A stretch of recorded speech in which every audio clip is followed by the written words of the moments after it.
Rut. Pada zaman para hakim memerintah, ada kelaparan di tanah Israel. Lalu pergilah seorang dari Betlehem Yehuda beserta istrinya dan kedua anaknya laki-laki ke daerah Moab untuk menetap di sana sebagai orang asing. Nama orang itu ialah Elimelek, nama istrinya Naomi, dan nama kedua anaknya Mahlon dan Kilion. Semuanya orang-orang Efrata dari Betlehem Yehuda. Dan setelah sampai ke daerah Moab, diamlah mereka di sana.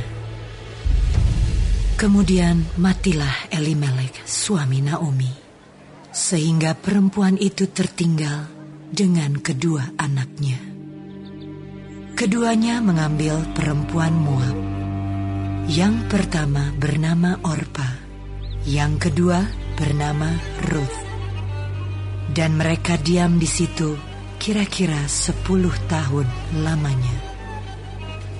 Lalu matilah juga keduanya, yakni Mahlon dan Kilion, sehingga perempuan itu kehilangan kedua anaknya dan suaminya. Kemudian berkemaslah ia dengan kedua menantunya, dan ia pulang dari daerah Moab, sebab di daerah Moab ia mendengar bahwa Tuhan telah memperhatikan umatnya dan memberikan makanan kepada mereka. Maka berangkatlah ia dari tempat tinggalnya itu bersama-sama dengan kedua menantunya. Ketika mereka sedang di jalan untuk pulang ke tanah Yehuda, berkatalah Naomi kepada kedua menantunya itu, "Pergilah, pulanglah masing-masing ke rumah ibunya. Tuhan kiranya menunjukkan kasih-Nya kepadamu, seperti yang kamu tunjukkan kepada orang-orang yang telah mati itu dan kepadaku. Kiranya atas karunia Tuhan kamu mendapat tempat perlindungan masing-masing di rumah suaminya." Lalu diciumnyalah mereka, tetapi mereka menangis dengan suara keras dan berkata kepadanya, "Tidak, kami ikut dengan engkau pulang kepada bangsamu." Tetapi Naomi berkata, "Pulanglah anak-anakku. Mengapakah kamu turut dengan aku? Bukankah tidak akan ada lagi anak laki-laki yang kulahirkan untuk dijadikan suamimu nanti? Pulanglah anak-anakku. Pergilah, sebab sudah terlalu tua aku untuk bersuami.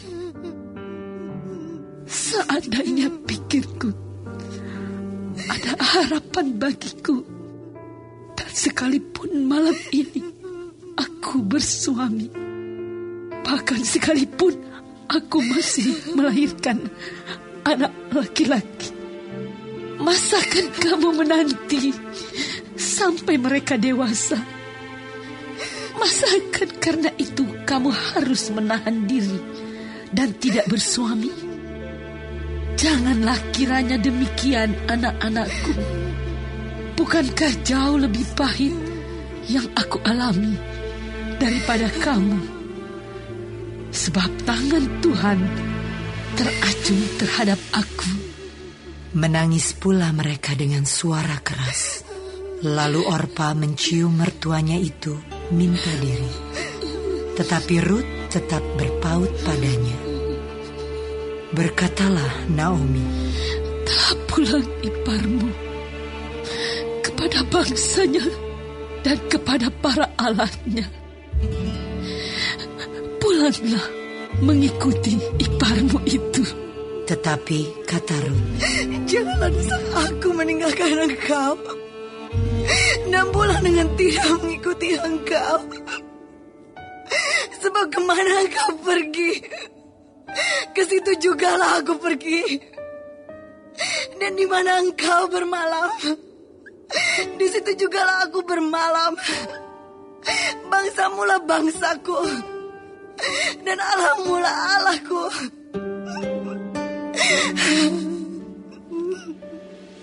Di mana engkau mati, aku pun mati di sana. Dan di sanalah aku dikuburkan. Beginilah kiranya Tuhan menghukum aku. Bahkan lebih lagi daripada itu, jikalau sesuatu apapun memisahkan aku dari engkau selain daripada maut. Ketika Naomi melihat bahwa Rut berkeras untuk ikut bersama-sama dengan dia, berhentilah ia berkata-kata kepadanya. Dan berjalanlah keduanya sampai mereka tiba di Betlehem. Ketika mereka masuk ke Betlehem, gemparlah seluruh kota itu karena mereka. Dan perempuan-perempuan berkata, Naomi kah itu? Tetapi ia berkata kepada mereka, Janganlah sebutkan aku Naomi, sebutkanlah aku Mara. Sebab yang Maha Kuasa telah melakukan banyak yang pahit kepadaku. Dengan tangan yang penuh aku pergi, tetapi dengan tangan yang kosong Tuhan memulangkan aku. Mengapakah kamu menyebutkan aku Naomi? Karena Tuhan telah naik saksi menentang aku, dan yang Maha Kuasa telah mendatangkan malapetaka kepadaku. Demikianlah Naomi pulang bersama-sama dengan Rut, perempuan Moab itu, menantunya, yang turut pulang dari daerah Moab. Dan sampailah mereka ke Betlehem pada permulaan musim menuai jelai.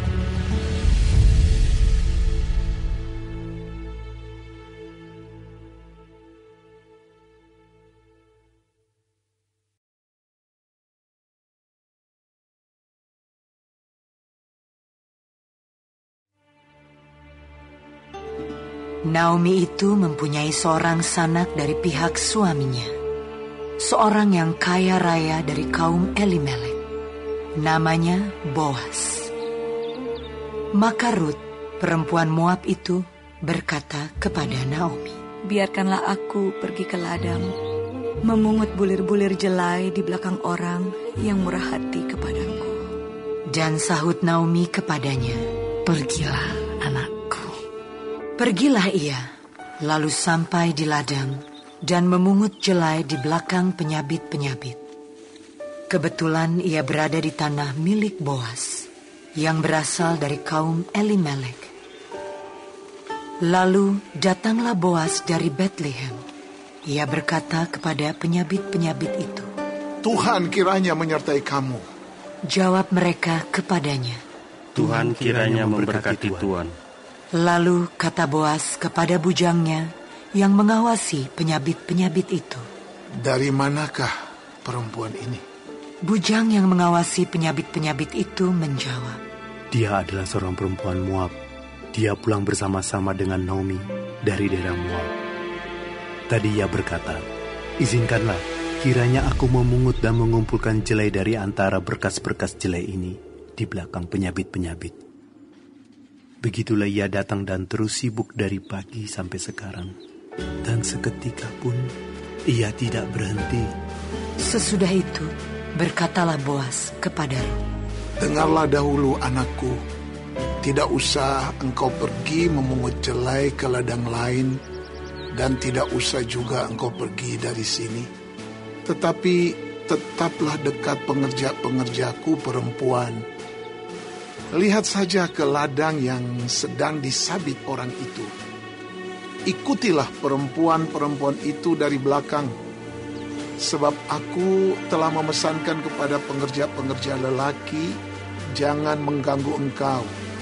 Jika engkau haus, pergilah ke tempayan-tempayan dan minumlah air yang dicedok oleh pengerja-pengerja itu.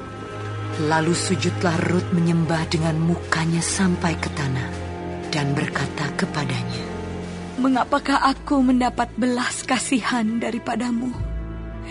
sehingga Tuhan memperhatikan aku, padahal aku ini seorang asing. Boas menjawab, telah dikabarkan orang kepadaku dengan lengkap segala sesuatu yang engkau lakukan kepada mertuamu sesudah suamimu mati. Dan bagaimana engkau meninggalkan ibu bapamu dan tanah kelahiranmu serta pergi kepada suatu bangsa yang dahulu tidak engkau kenal. Tuhan kiranya membalas perbuatanmu itu, dan kepadamu kiranya dikaruniakan upahmu sepenuhnya oleh Tuhan Allah Israel, yang di bawah sayapnya engkau datang berlindung. Kemudian berkatalah Rut, memang aku mendapat belas kasihan daripadamu ya Tuanku, sebab Tuhan telah menghiburkan aku dan telah menenangkan hati hamba-Mu ini. Walaupun aku tidak sama seperti salah seorang hamba-hamba-Mu perempuan. Ketika sudah waktu makan, berkatalah Boas kepadanya, datanglah kemari, makanlah roti ini dan celupkanlah suapmu ke dalam cuka ini. Lalu duduklah ia di sisi penyabit-penyabit itu, dan Boas mengunjukkan bertih gandum kepadanya. Makanlah Rut sampai kenyang, bahkan ada sisanya. Setelah ia bangun untuk memungut pula, maka Boas memerintahkan kepada pengerja-pengerjanya, dari antara berkas-berkas itu pun ia boleh memungut, janganlah ia diganggu. Bahkan haruslah kamu dengan sengaja menarik sedikit-sedikit dari onggokan jelai itu untuk dia dan meninggalkannya, supaya dipungutnya. Janganlah berlaku kasar terhadap dia. Maka ia memungut di ladang sampai petang. Lalu ia mengirik yang dipungutnya itu, dan ada kira-kira seeva jelai banyaknya. Diangkatnyalah itu, lalu masuklah ia ke kota. Ketika mertuanya melihat apa yang dipungutnya itu, dan ketika dikeluarkannya dan diberikannya kepada mertuanya sisa yang ada setelah kenyang itu, maka berkatalah mertuanya kepadanya, di mana engkau memungut dan di mana engkau bekerja hari ini? Diberkatilah kiranya orang yang telah memperhatikan engkau itu. Lalu diceritakannya kepada mertuanya itu pada siapa ia bekerja. Katanya, nama orang pada siapa aku bekerja hari ini ialah Boas. Sesudah itu berkatalah Naomi kepada menantunya, diberkatilah kiranya orang itu oleh Tuhan yang rela mengaruniakan kasih setianya kepada orang-orang yang hidup dan yang mati. Lagi kata Naomi kepadanya, orang itu kaum kerabat kita. Dialah salah seorang yang wajib menebus kita. Lalu kata Rut, perempuan Moab itu, lagi pula ia berkata kepadaku, tetaplah dekat pengerja-pengerjaku sampai mereka menyelesaikan seluruh penyabitan ladangku. Lalu berkatalah Naomi kepada Rut, menantunya itu, ya anakku, sebaiknya engkau keluar bersama-sama dengan pengerja-pengerjanya perempuan, supaya engkau jangan disusahi orang di ladang lain. Demikianlah Rut tetap dekat pada pengerja-pengerja perempuan Boas untuk memungut, sampai musim menuai jelai dan musim menuai gandum telah berakhir. Dan selama itu ia tinggal pada mertuanya.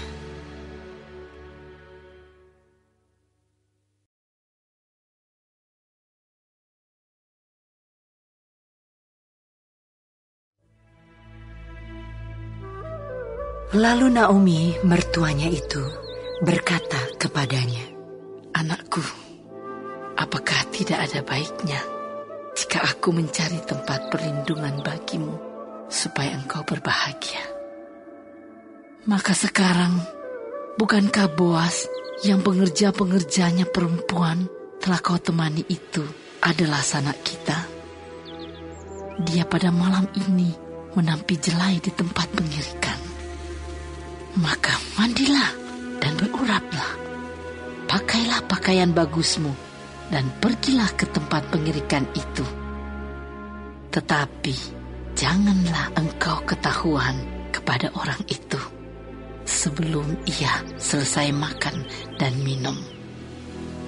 Jika ia membaringkan diri tidur, haruslah engkau perhatikan baik-baik tempat ia berbaring. Kemudian datanglah dekat, singkapkanlah selimut dari kakinya dan berbaringlah di sana. Maka ia akan memberitahukan kepadamu apa yang harus kau lakukan. Lalu kata Rut kepadanya, segala yang kau katakan itu akan kulakukan. Sesudah itu pergilah ia ke tempat pengirikan dan dilakukannya lah tepat seperti yang diperintahkan mertuanya kepadanya. Setelah Boas habis makan dan minum dan hatinya gembira, datanglah ia untuk membaringkan diri tidur pada ujung timbunan jelai itu. Kemudian datanglah perempuan itu dekat dengan diam-diam. Disingkapkannya lah selimut dari kaki Boas dan berbaringlah ia di situ. Pada waktu tengah malam, dengan terkejut terjagalah orang itu. Lalu meraba-raba ke sekelilingnya, dan ternyata ada seorang perempuan berbaring di sebelah kakinya. Bertanyalah ia, "Siapakah engkau ini?" Jawabnya, "Aku Rut, hamba-mu. Kembangkanlah kiranya sayap-mu melindungi hamba-mu ini. Sebab engkaulah seorang kaum yang wajib menebus kami."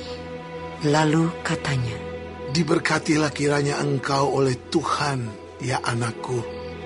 Sekarang engkau menunjukkan kasih-Mu lebih nyata lagi daripada yang pertama kali itu. Karena engkau tidak mengejar-ngejar orang-orang muda, baik yang miskin maupun yang kaya. Oleh sebab itu anakku, janganlah takut.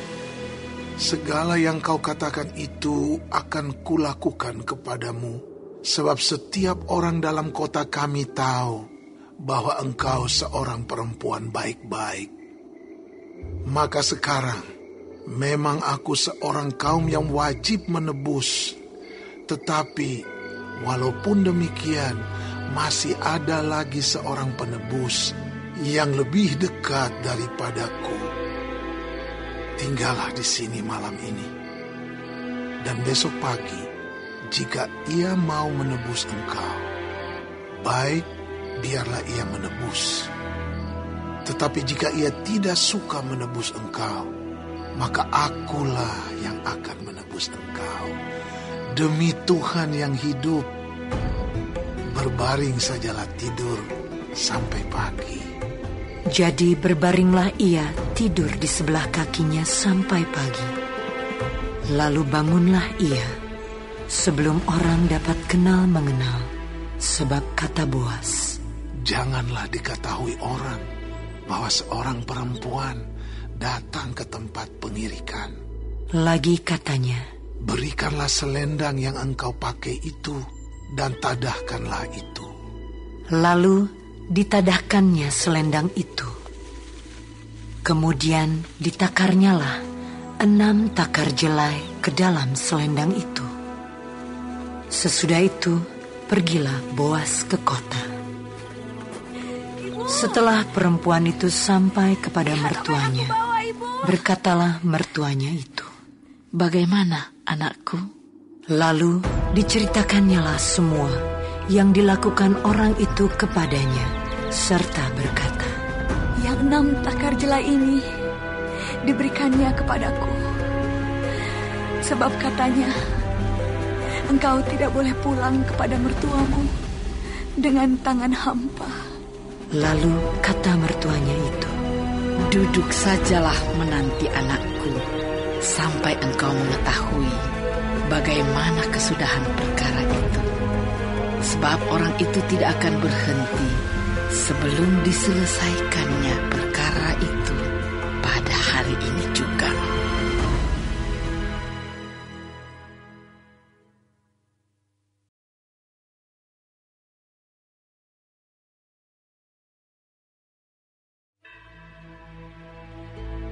Boas telah pergi ke pintu gerbang dan duduk di sana. Kebetulan lewatlah penebus yang disebutkan Boas itu. Lalu berkatalah Boas, "Hai saudara, datanglah dahulu kemari. Duduklah di sini." Maka datanglah ia, lalu duduk. Kemudian dipilihnyalah 10 orang dari para tua-tua kota itu dan berkata, "Duduklah kamu di sini." Maka duduklah mereka. Lalu berkatalah ia kepada penebus itu, "Tanah milik kepunyaan saudara kita Elimelek hendak dijual oleh Naomi yang telah pulang dari daerah Moab. Jadi pikirku, baik juga hal itu kusampaikan kepadamu sebagai berikut. Belilah tanah itu di depan orang-orang yang duduk di sini dan di depan para tua-tua bangsa kita. Jika engkau mau menebusnya, tebuslah. Tetapi jika engkau tidak mau menebusnya, beritahukanlah kepadaku, supaya aku tahu, sebab tidak ada orang yang dapat menebusnya kecuali engkau, dan sesudah engkau, aku." Lalu berkatalah ia, "Aku akan menebusnya." Tetapi kata Boas, "Pada waktu engkau membeli tanah itu dari tangan Naomi, engkau memperoleh Rut juga, perempuan Moab, istri orang yang telah mati itu, untuk menegakkan nama orang itu di atas milik pusakanya." Lalu berkatalah penebus itu, "Jika demikian, aku ini tidak dapat menebusnya, sebab aku akan merusakkan milik pusakaku sendiri. Aku mengharap engkau menebus apa yang seharusnya aku tebus, sebab aku tidak dapat menebusnya." Beginilah kebiasaan dahulu di Israel dalam hal menebus dan menukar. Setiap kali orang hendak menguatkan sesuatu perkara, maka yang seorang menanggalkan kasutnya sebelah dan memberikannya kepada yang lain. Demikianlah caranya orang mensahkan perkara di Israel. Lalu penebus itu berkata kepada Boas, "Engkau saja yang membelinya." Dan ditanggalkannyalah kasutnya. Kemudian berkatalah Boas kepada para tua-tua dan kepada semua orang di situ, "Kamulah pada hari ini menjadi saksi bahwa segala milik Elimelek dan segala milik Kilion dan Mahlon aku beli dari tangan Naomi. Juga Rut, perempuan Moab itu, istri Mahlon, aku peroleh menjadi istriku untuk menegakkan nama orang yang telah mati itu di atas milik pusakanya. Demikianlah nama orang itu tidak akan lenyap dari antara saudara-saudaranya dan dari antara warga kota. Kamulah pada hari ini menjadi saksi." Dan seluruh orang banyak yang hadir di pintu gerbang dan para tua-tua berkata, "Kamilah menjadi saksi. Tuhan kiranya membuat perempuan yang akan masuk ke rumahmu itu sama seperti Rahel dan Lea, yang keduanya telah membangunkan umat Israel. Biarlah engkau menjadi makmur di Efrata, dan biarlah namamu termasyhur di Betlehem.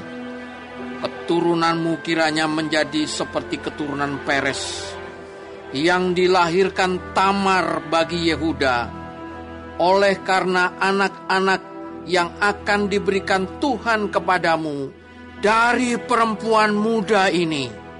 Lalu Boas mengambil Rut, dan perempuan itu menjadi istrinya, dan dihampirinyalah dia. Maka atas karunia Tuhan, perempuan itu mengandung, lalu melahirkan seorang anak laki-laki. Sebab itu, perempuan-perempuan berkata kepada Naomi, "Terpujilah Tuhan yang telah rela menolong engkau pada hari ini dengan seorang penebus. Termasyurlah kiranya nama anak itu di Israel. Dan dialah yang akan menyegarkan jiwamu dan memelihara engkau pada waktu rambutmu telah putih. Sebab menantumu yang mengasihi engkau telah melahirkannya, perempuan yang lebih berharga bagimu dari 7 anak laki-laki." Dan Naomi mengambil anak itu serta meletakkannya pada pangkuannya, dan dialah yang mengasuhnya. Dan tetangga-tetangga perempuan memberi nama kepada anak itu. Katanya, "Pada Naomi telah lahir seorang anak laki-laki." Lalu mereka menyebutkan namanya Obed. Dialah ayah Isai, ayah Daud. Inilah keturunan Peres. Peres memperanakan Hezron. Hezron memperanakan Ram. Ram memperanakan Aminadab. Aminadab memperanakan Nahason. Nahason memperanakan Salmon. Salmon memperanakan Boas. Boas memperanakan Obed. Obed memperanakan Isai. Dan Isai memperanakan Daud.